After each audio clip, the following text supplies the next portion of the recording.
Nog 'n jaar, nog 'n jagtocht by Bergendal.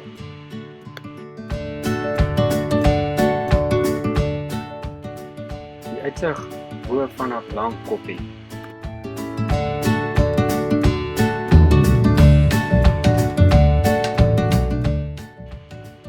Altyd die sterrehemel bokant ons.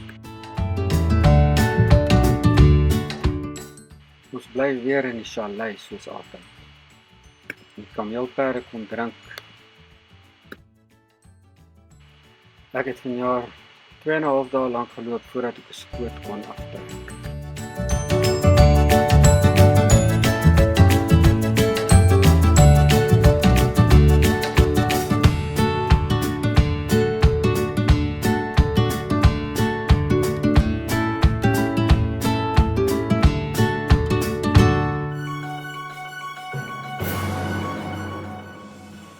Half 1 donderdagmiddag, my 4de dag, toen ek uiteindelik die eland plat trek.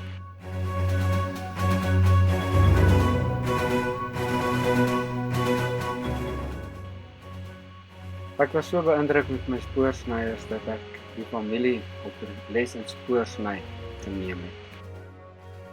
Ben, Enos, Jonas en Shawnee het vir Ingrid en Soekie gewys hoe werk dit nou eintlik.